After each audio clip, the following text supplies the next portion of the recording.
Welcome to the Tiny Marketing Podcast. I'm Sarah Noel Block, and this show is made for solo consultants who want to get booked out without burning out. If you've ever thought, I just want this to feel easier, you're not alone. Around here, we focus on simple, sustainable growth that actually fits into your life so growth feels doable instead of overwhelming. I'm going to take my shoes off, relax a little bit. Settle right in. There we go.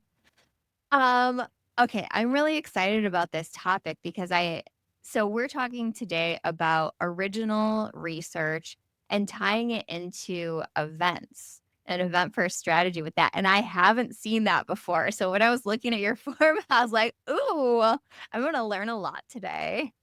Yes, it's just a different channel, and it's just a way to make the research more of an experience, like more 3D rather than something flat.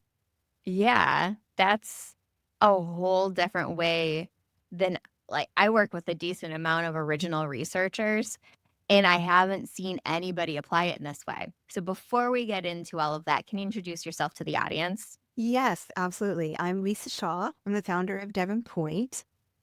My company it's a small content strategy practice. My company works with B2B tech founders and B2B technology companies. We focus mostly on original content. So my background is in journalism. I still write for MarTech on event marketing. And one of the most important things that companies can focus on right now is the kind of content that AI can't reproduce. So by definition, event sessions, subject matter expert interviews, and original research are areas that it literally hasn't happened yet. So no LLMs can train on it. Yeah, That's where I'm focused, right? that's brilliant. That is absolutely brilliant. So similar thought process where it's like anything that AI can't do or replicate is where you need to focus, because then you can use AI to to expand on whatever it is or repurpose whatever it is that you're creating, but create something original first, because then that can't be duplicated. There's no original thought in AI. So I love this angle. Can you walk me through how to tie original research to an event? Absolutely. So I have a whole framework for it. Oh, I love a framework. And we all do. Every small marketer needs them. And, you do such a great job of bringing those resources to our community of small marketing teams where we are always stretched for resources, right? So Yes. original research is one of those things where you think, oh, I really need a big team or I really need a big budget. And that's why this framework is organized this way, because no, I'm going to show you that you do not. What you need are friends, partners, and the partners are the focus. The partners are people that you work with for credibility and reach. And then they also are kind of the cornerstone of the event process. So I'll start. If you want me to start to talk about the framework, I can do that. I'm dying. I'm dying to know. I love partnerships. Go Yes. on. Yes. I'm sold. Okay. So awesome. So research, the framework is called Launch, and it's based on leading with partners. That's the L in the framework. Lead with your partners. You really need to get your partners on board, and they're the ones who are going to be guiding the research because they're the ones who are close to the community. They're the ones who know where the pain points are. They're the ones who know really intimately their membership because they are there to serve their membership. And you're like, okay, partners, how do you find partners, right? I was literally going to say, let's pause and let's talk about what makes a good partner. Okay, so what makes a good partner? Somebody in your space, right? So when you think about partners, credibility and reach, you want to be able to partner with some organization that is already has your ICP in it, right? People who are going to benefit from the survey that you're doing or the research that you're doing, and also be an audience for you when you want to talk to them after the survey research is published. So chances are very good. Many companies have organizations that they partner with already. And you may have them. Your executives may have them. But if you don't, There's somewhere between 60 and 80,000 professional organizations in the United States. Those organizations serve members. And if they are in your industry or in your vertical, they would be great partners because they're focused on member services and you are focused on getting research that you can then repurpose in your marketing. One of the other really great ways to find a good partner is something that you talk about in your masterclass and in a podcast in niche communities, right? Love You them. go, I know, right? So quality over quantity every time. If you get a few hundred really qualified respondents and a few hundred really qualified people, those are a good pipeline. Even if it's not thousands, they're really qualified and they're showing intent signals. So that's where we focus. That's why this is number one. Leading with the partners is so important. Okay, let's Yes. pause before we move to A, Okay. because I just want to make sure I have it right. Yes. So with the partnerships, you're looking for someone who has the same ICP as you, so they can get them to participate in the survey. So you have their data, but you can also then share that survey result with those communities. And so you kind of have a leg up on whatever content you create from that research. Exactly. And they are also making sure that your survey topics are credible, right? So you want to make sure that what you're doing research on is not just self-serving. You need to go into this in this frame, frame of mind that you're going to create a piece of research that is not going to be talking about your company, but that you will Yeah. be leverage to talk about your company in a way that people who this topic resonates with will understand, right? You are going to go in as a thought leader at that moment.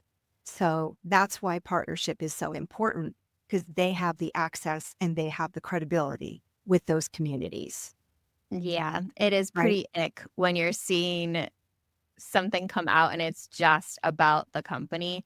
You're like, "What am I Exactly. supposed to do with this? How do I apply this?" Right. And as marketers, right, we have what Hemingway called built-in BS detectors, right? That's We true. can smell it. We We're living know. that life. We totally do.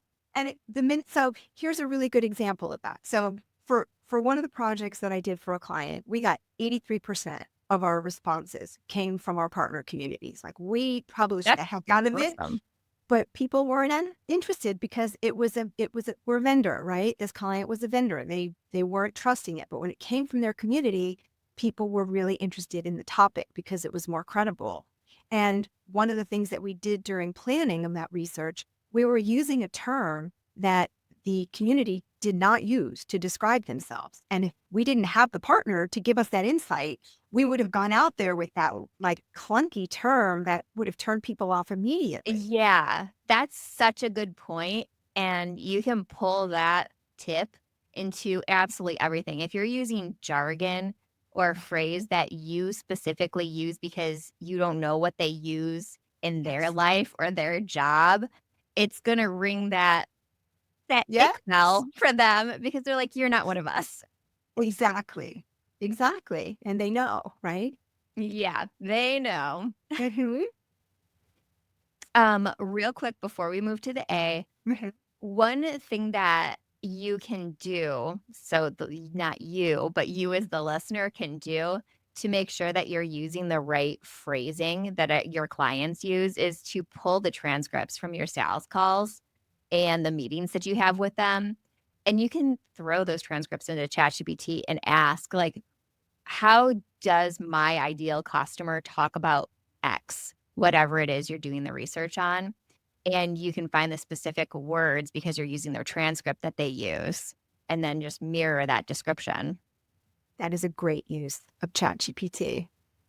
Yeah, transcripts plus ChatGPT makes me very happy. This is Okay, now we can move to now A. we're ready.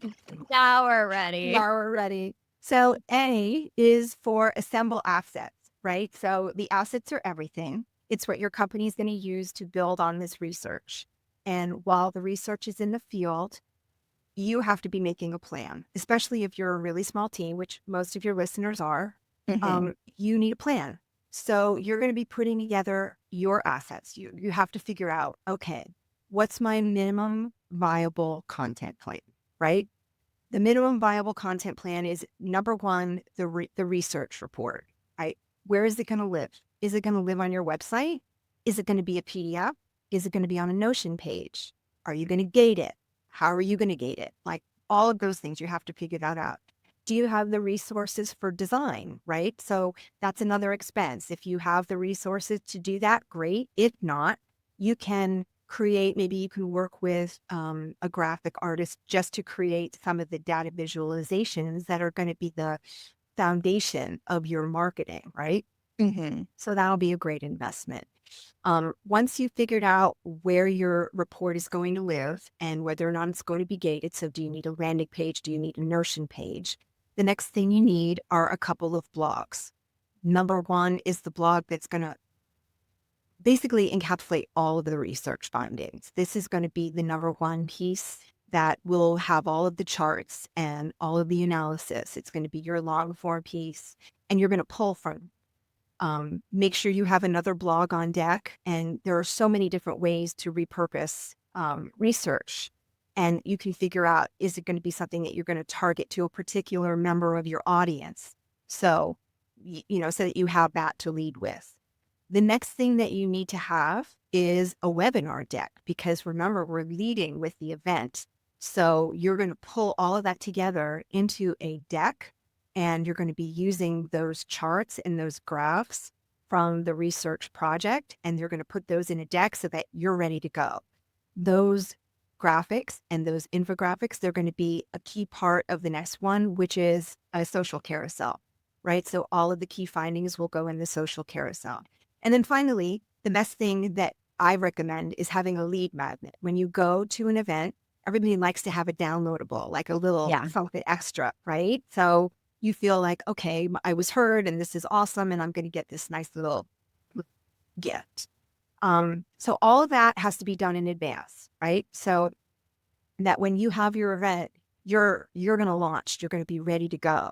So during this couple of months, so the survey's in the field, maybe 6 weeks, right? So you've got a couple of months of planning time that you need to put in, and you're going to put together a plan of assets and a timeline and your minimum viable content, pull all of those things together so that once the research does start coming in, you can pull it all together and say, okay, did what we expect from the beginning actually happen, right? Were our hypotheses validated?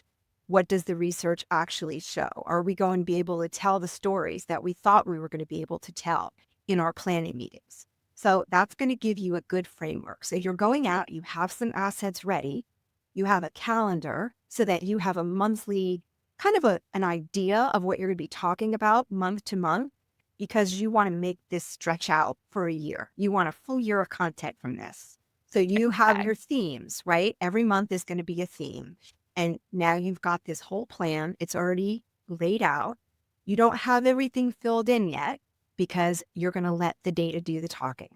So now you're ready. You're ready. You've got everything in place and you're ready for your you. Are we ready to move on? I am. Okay, so U is for unveil, and we're unveiling the research at our events. And the research becomes a shared experience. And here's where we go back to our partners again. Your partners have relationships with the people who have taken your survey. They are influencers in their field, or they're experts in their field, and they are going to be on your panel. This webinar is going to be them talking about the research in ways that only they can. The most Ooh, that'll be important thing interesting. to remember is who is not on the panel is you.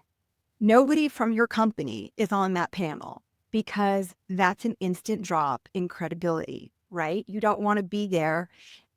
You are the thought leader behind it. You funded it, right? You are just as interested in the results from this research as anybody else. But if you put yourself on that panel, you automatically taint the credibility of the research. So that's I the like hardest that. thing. It's the hardest thing for most Yeah. companies, right? That is the hardest thing. And I think that getting buy-in from an executive, I think that the companies that I have worked with show a lot of faith because the executives are like, yeah, I can see that, but they have to understand why that's important because the research by itself is not going to promote your company. It's what you do with it afterwards. And the more credible it is and the more it resonates with the communities that you're trying to reach, the better able you'll be able to use that and repurpose that content afterwards, right? Yeah, that makes complete sense.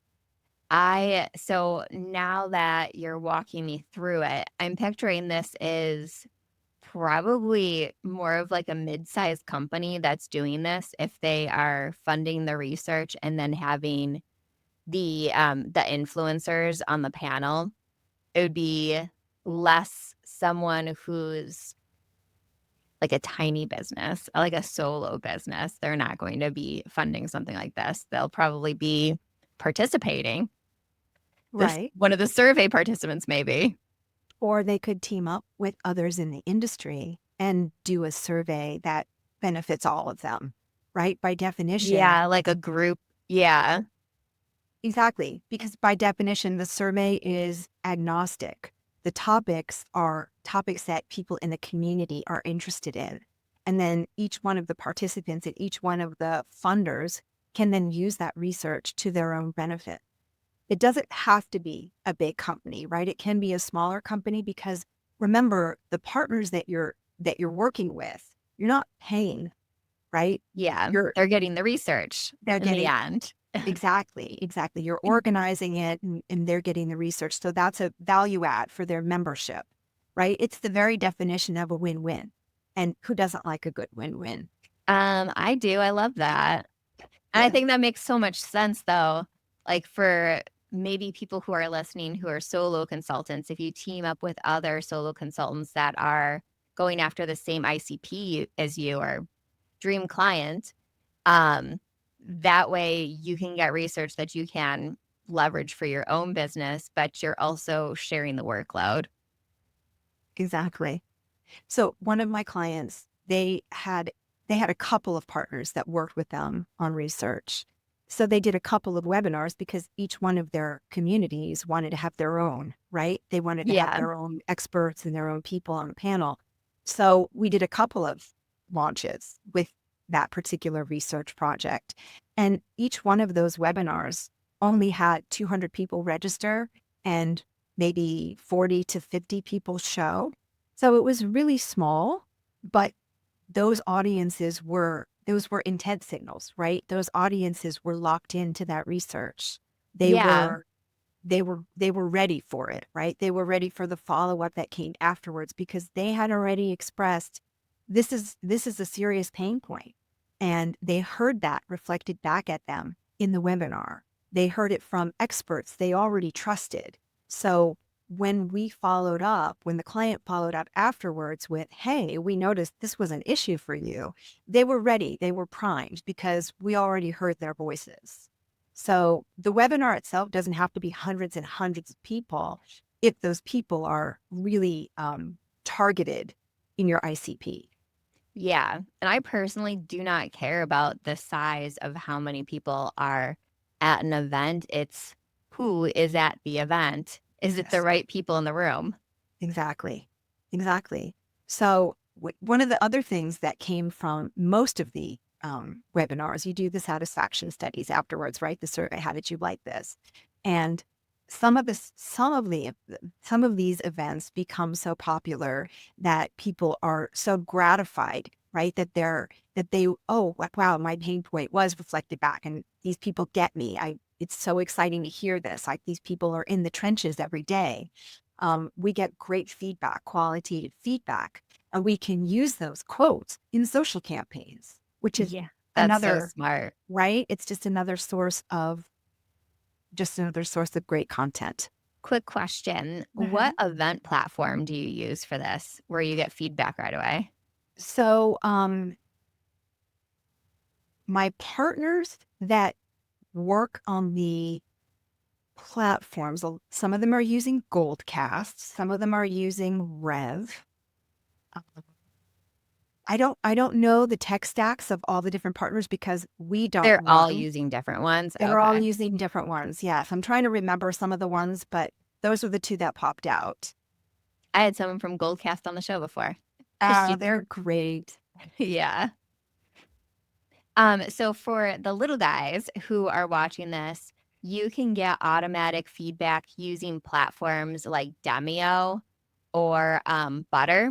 So those are two that I know that are interactive event platforms that also automatically request feedback from attendees.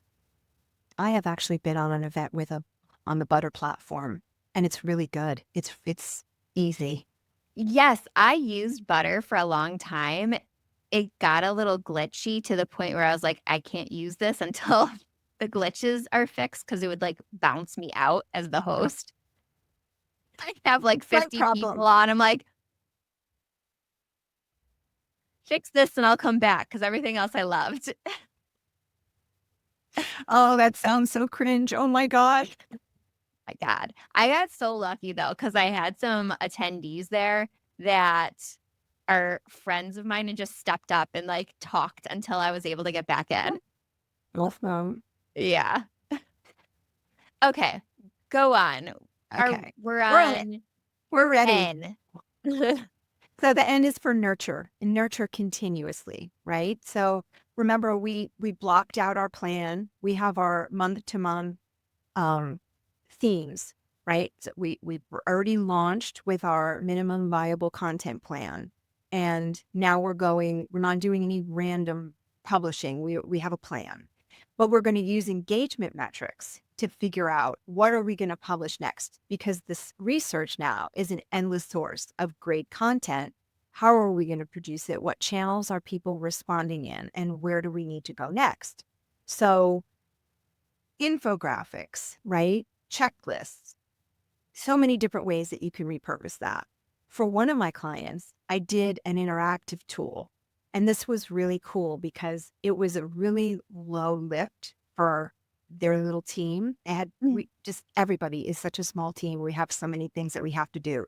But we were able to pull together this interactive tool using Typeform that drilled down on a pain point that people were coming back and saying, oh my gosh, this is so huge. We could see it in the engagement with some of the blogs. We could see it in some of the comments.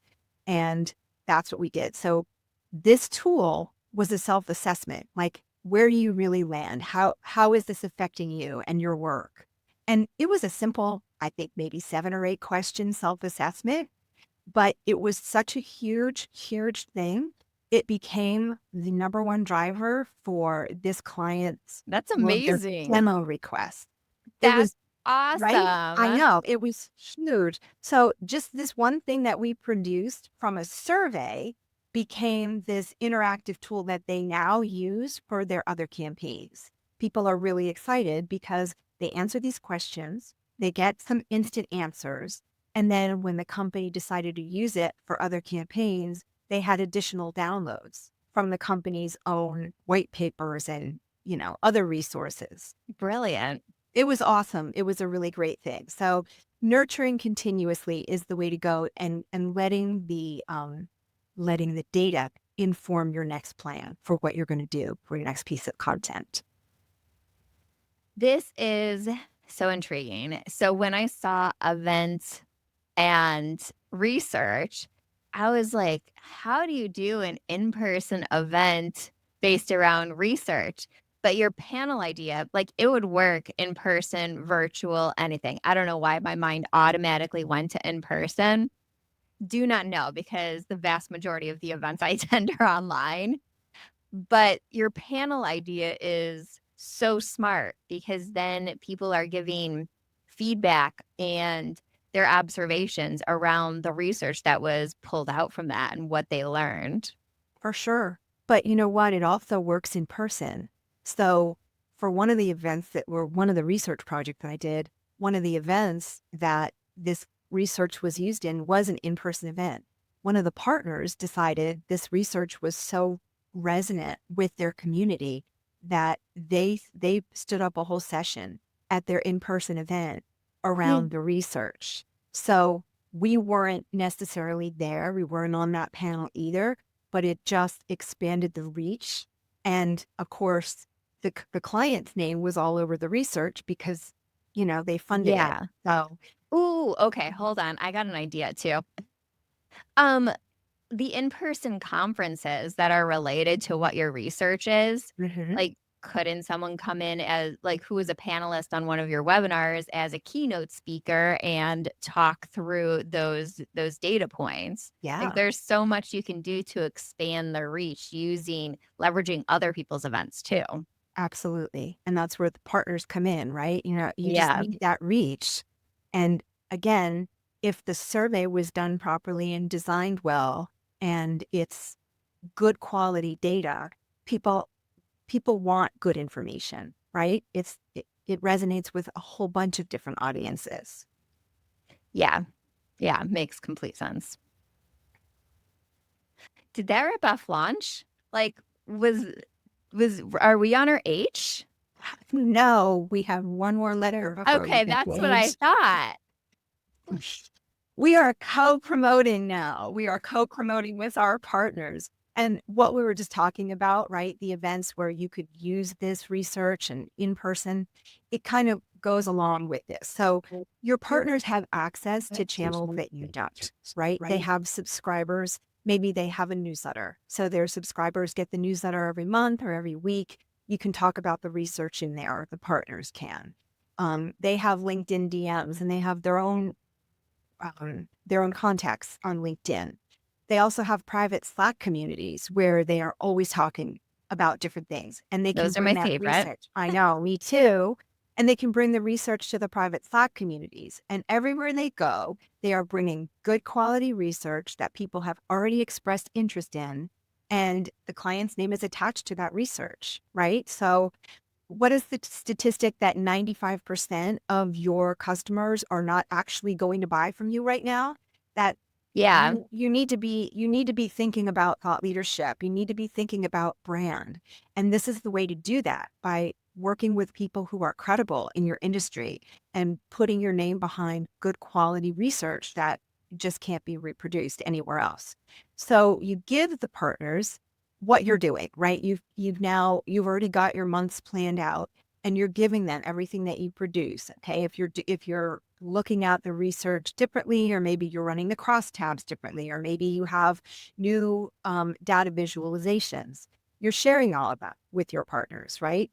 They may or may not use it, but at least they know what your month's theme is and where you're going and what part of the market what you're going to be talking about with your part of the market. Um, for one project that I did, the partner hosted the research on their website. We got a fair number of downloads for ours, but there were 2.5 times the number of downloads of that research from the partner site, just because they're more credible. Their community's already there and already comfortable with them.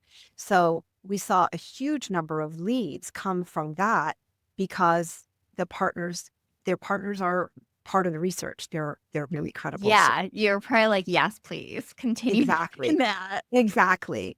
Right? So, yeah, I get your point about how this may not be feasible for a really, really small, like, solopreneur. Mhm. But there are possibilities, right? It just stretches so far. Yes. Doing this one project feeds your content and your lead generation for an entire year.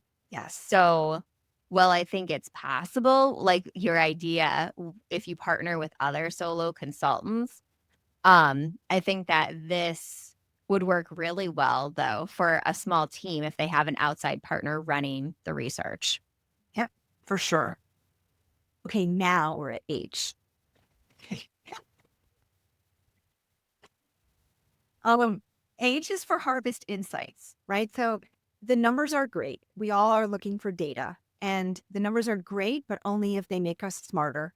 So what we're going to be tracking the same thing that we do for any content or any content campaign. We're going to track opens, we're going to track downloads. We're going to look at our qualitative replies to the webinars. And then we're going to think about what is it that has resonated the most with people? And what can we now produce to scratch that itch? Mhm. What are we looking at? So we've got a plan, but the actual tactical um, implementation of that plan is going to happen in this phase where we're thinking about, okay, one of the examples that happened. So in one of the webinars that we ran, it turned out that there was this pain point in the industry. However, the two different stakeholders within the community were talking about it very differently. One of them was the practitioner level, right? They were thinking of it as, from a technology perspective. And the other stakeholders were the C level. And they were reporting back to their boards and they were thinking about big picture stuff. They did not have the language to talk to their teams about what their concerns were.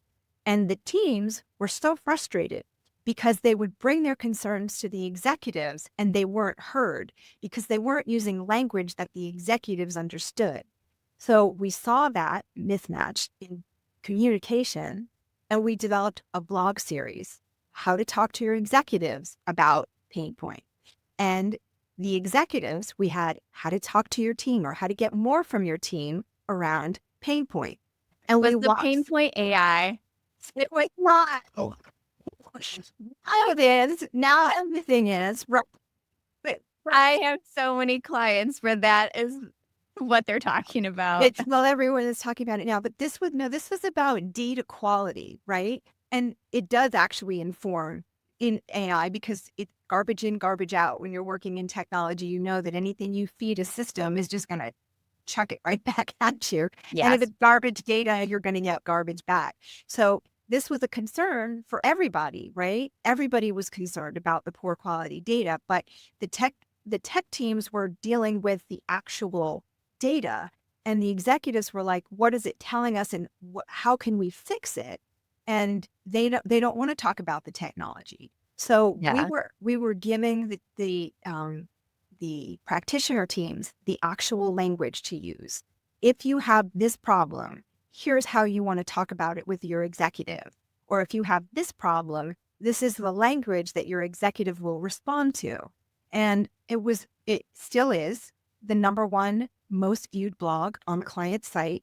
And Mm. the executive, I mean, even though the blog didn't reach as many executives, that's the number 7. I mean, it's just to this day, it's number 7. Yeah, So and it wasn't even intended for the executives. It was no, supporting no, people who are working with them. exactly, exactly. So that's just one example of how to repurpose and how to use the insights from the data to inform your plan for content. Yeah. Yeah, and that really does, like, take it in a whole other direction. They used it to rethink how to talk internally too. Exactly. Hmm. And it gets them, it gets them on a little bit closer, right? Where they're all working toward the same goal. And sometimes those communication gaps really prevent people from moving things forward. Yeah, and often there's just a different perspective. So while you may agree, it's just not your top priority because an executive is going to have a different, bigger problem than the tech people. Exactly. They usually do. So Ye that's it. That is the launch framework. It basically, the H part is what makes it repeatable. It's what makes it a system. And then, if it resonated and the partners were happy, then you can do it all again the following year. Yes. So, quick question before Mhm. we wrap up. I know we're at time, at least on the podcast time of things. Um, when is the best time to launch research? Like, is there a seasonality to it where people are looking for it more often than others? I think a lot of this stuff starts at the beginning of the year, right? That's when we see the 2026 survey of X, Y, Yeah, and Z, that right? was my gut, but I'm not Yeah. in the research game, so I Yes. wasn't sure. No, that's pretty much where most of my clients land. They want to kick off the new year with, a look at this or that or the other thing or insights and something to inform their content plan and their marketing their go-to-market plan for the rest of the year. And having that research to kick them off is a really good way to start. So, based off of the timeline that you were giving me earlier, they should probably be ready to start the research in like September minimum. Exactly. September, Have it where you're ready. talking about your partner, talking to your partners and making sure that you're aligned with them and everybody's happy about the plan, and then fielding it in October or November, maybe even, you're going to market in February. Maybe you're launching and you're going to bypass that whole beginning first month of January where we're Where people are talking like, about. oh, not quite working yet. Exactly. Where we're too busy being bombarded with come back to the gym messages. Yeah, my kids don't go back to school until mid-January, Yeah, so I'm useless until mid-January. exactly. I think a lot of people are the same. So, there's nothing wrong with kicking off, February 1st, and here we go Yeah, with our that's the research. true new year. Really is. It really is. Thank you so much for joining me today. Can you tell the audience how they can find you, work with you, where you hang out online? Absolutely. So I am at devonpoint.com. And once we're finished here, I am going to put a copy of the launch framework on my website for your listeners at devonpoint.com/tiny marketing so that they can access that. I'm actually planning right now with my research partner for 2026. So we're hoping to have more resources for people to download for next year. A lot of people are interested in original research now. The more, what is it? Work swap, I think is the new word that I haven't AI heard that. produces. The more people are looking for ways to differentiate. And I think original research is going to be one of those ways. So we're trying to get ahead of that and produce resources for people to really understand what is involved in doing a project and how they can get started. I love that. And I think it's brilliant. We all have to think about one, like what tech is happening right now, and two, what the economy looks like and adjust our offers accordingly. Like what makes sense today and always be ready to adapt. The quick changers, the people who adapt fast, they're the ones that stick around. Absolutely. And I think to your point earlier, I think that's one of the reasons why smaller teams are actually making faster headway with AI, just because they're already accustomed to adapting very, very quickly to That's change. true. And less red tape too. The less people Absolutely. have to sign off on everything that you're doing. 100%. That's why I Absolutely. always liked small teams. I know. So much more agile. And if you see something Yeah. is not working, you can pivot right away or Yes. Like, double down on okay, the stuff that is. lesson learned. Goodbye. That didn't work. Exactly. Exactly. Yeah. That's why I always say marketing is an experiment. It doesn't matter if it fails. That was a learning lesson. So you know how to make that, like, what didn't work. Cut that. Try something else. Absolutely. In technology, what we say is fail faster, right? Go. Yeah. Yeah. They say the same thing in startups: fail fast, make a pivot. Not a Exactly. big deal. Not for me. It's not. If this episode made things feel a little more doable, I'd love to help you take the next step with the Booked Out Blueprint. It's a practical, low-pressure session to clarify your offers, your marketing, and what actually moves the needle. You can book yours through the link in the show notes. You don't have to figure it out alone.